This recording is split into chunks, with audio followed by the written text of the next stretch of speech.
आकाशवाणी गोरखपुर से प्रादेशिक समाचार।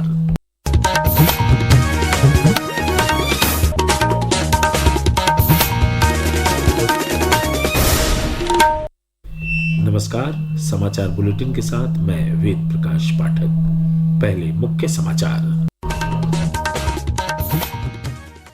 प्रधानमंत्री नरेंद्र मोदी 24 अप्रैल को कानपुर में पनकी पावर प्लांट और मेट्रो के दूसरे फेज सहित कई विकास परियोजनाओं का करेंगे शिलान्यास और लोकार्पण। सर्वोच्च न्यायालय ने वक्फ संशोधन अधिनियम 2025 को चुनौती देने वाले याचिकाओं पर की सुनवाई।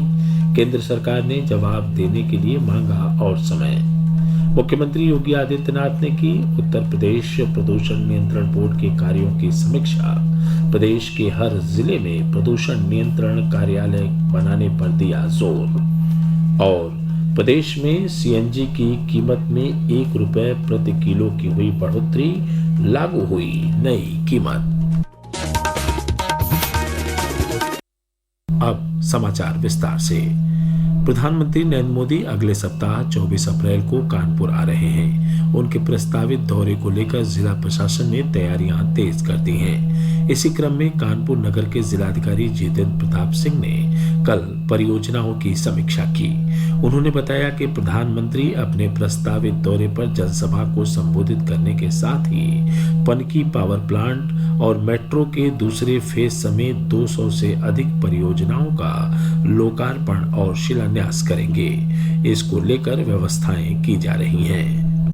जनपद में शीघ्र ही माननीय प्रधानमंत्री जी का भी भ्रमण प्रस्तावित है और जो एक हमारी महत्वाकांक्षी योजना है कानपुर मेट्रो की, जिसका एक फेज पहले इनॉग्रेट हो चुका है, और उसी क्रम में जो कानपुर सेंट्रल से चुन्नीगंज का सेक्शन है उसका भी लोकार्पण होना है। उसके अलावा जो हमारा नेवेली पावर प्लांट है घाटमपुर में, उसकी 650 मेगावाट की यूनिट का लोकार्पण होना है और पनकी का भी। और इसके अलावा भी करीब 200-250 हमारी ऐसी परियोजनाएं हैं जिसका शिलान्यास और लोकार्पण प्रस्तावित है। सर्वोच्च न्यायालय ने कल वक्फ संशोधन अधिनियम 2025 को चुनौती देने वाली याचिकाओं पर सुनवाई शुरू की।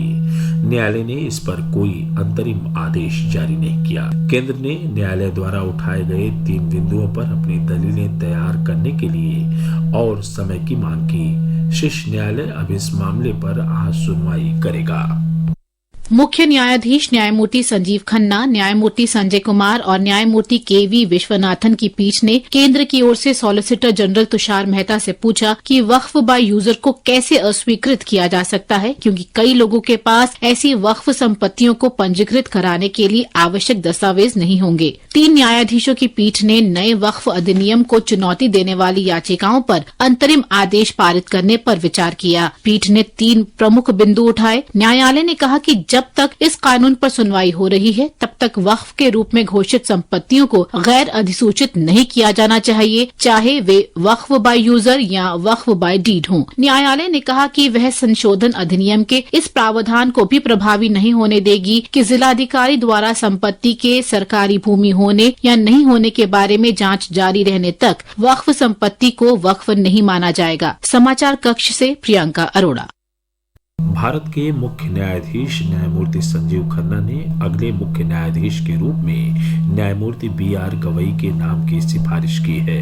न्यायमूर्ति गवई सर्वोच्च न्यायालय के दूसरे सबसे वरिष्ठ न्यायाधीश हैं और उनके नाम की सिफारिश केंद्रीय कानून मंत्रालय को की गई है। वर्तमान मुख्य न्यायाधीश न्यायमूर्ति संजीव खन्ना का कार्यकाल 13 मई को समाप्त हो जाएगा।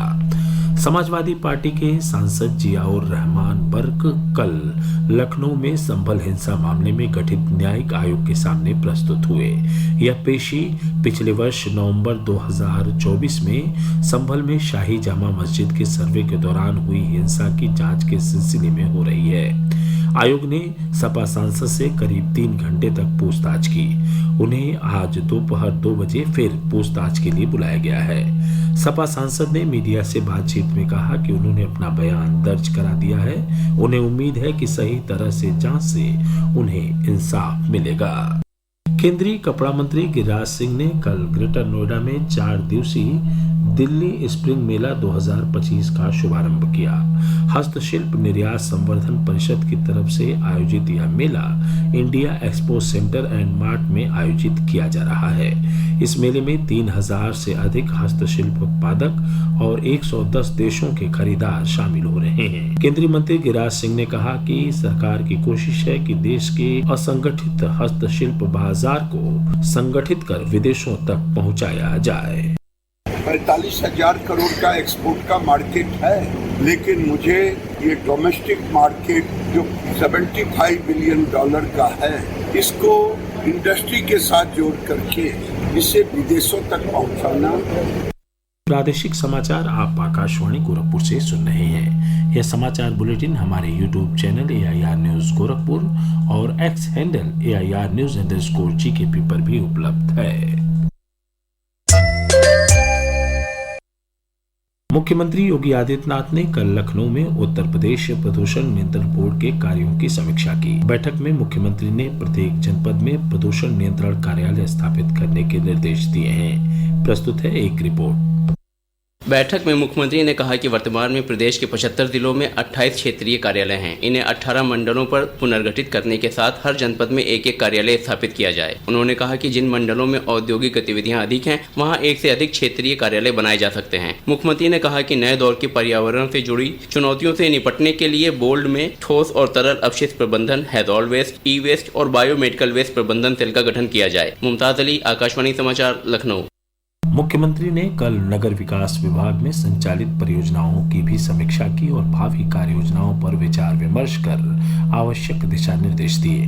मुख्यमंत्री ने यह सुनिश्चित करने के लिए कहा कि नगरों में 15 वर्ष से अधिक समय तक किसी भी डीजल या CNG बस का इस्तेमाल नहीं होना चाहिए। साथ ही सिटी बस सेवा में निजी ई-बस संचालकों को भी अवसर दिया जाना चाहिए। उन्होंने कहा कि प्रदेश में पार्किंग के नाम पर कहीं भी वसूली नहीं होनी चाहिए। मुख्यमंत्री ने बरसात से पहले सभी नगरीय निकायों में ड्रेनेज व्यवस्था ठीक कराने को कहा। उन्होंने नगरीय निकायों के आय बढ़ाने, खाली पदों को भरने और स्ट्रीट डॉग की समस्या के अस्थायी समाधान पर जोर दिया।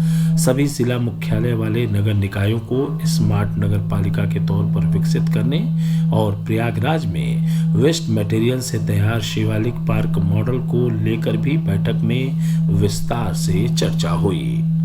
प्रदेश में CNG की कीमत में ₹1 प्रति किलो की बढ़ोतरी हो गई है। बढ़ोतरी के बाद लखनऊ और आगरा में CNG के दाम ₹97.75 प्रति किलो हो गए हैं, जबकि सुल्तानपुर, उन्नाव और अयोध्या में CNG की कीमत बढ़ोतरी के बाद ₹95 प्रति किलो हो गई है।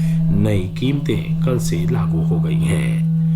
रक्षा मंत्री राजनाथ सिंह 19 अप्रैल को लखनऊ के KD सिंह बाबू स्टेडियम में सांसद खेल कूद महाकुंभ प्रतियोगिता 2025 का औपचारिक उद्घाटन करेंगे। यह जानकारी कल भाजपा के लखनऊ महानगर के अध्यक्ष आनंद द्विवेदी ने दी। उन्होंने कहा कि सांसद खेल कूद महाकुंभ के लिए लखनऊ को कई जोन में विभाजित किया गया है। उत्तर प्रदेश माध्यमिक शिक्षा परिषद ने छात्रों और अभिभावकों को परिषद के नाम से किए जा रहे फर्जी कॉल से सतर्क रहने की चेतावनी दी है।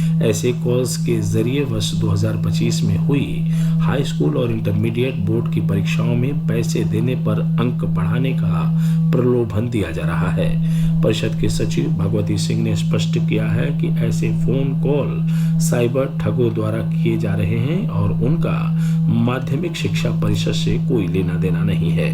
परिषद द्वारा इस संबंध में जारी सार्वजनिक सूचना के जरिए लोगों से अपील की गई है कि ऐसी कॉल्स आने पर तत्काल अपने जिले के जिला विद्यालय निरीक्षक को सूचित कर दें। वेव्स XR क्रिएटर हैकाथॉन में विजेता 5 टीमों में प्रदेश की टीम ने भी जगह बनाई है।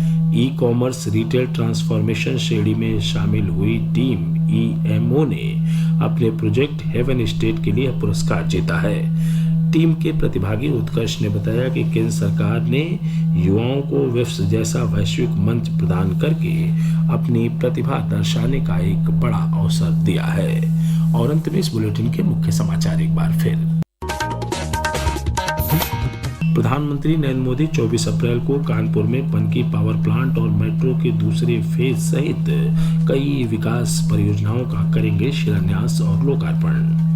सर्वोच्च न्यायालय ने वक्फ संशोधन अधिनियम 2025 को चुनौती देने वाली याचिकाओं पर की सुनवाई। केंद्र सरकार ने जवाब देने के लिए मांगा और समय।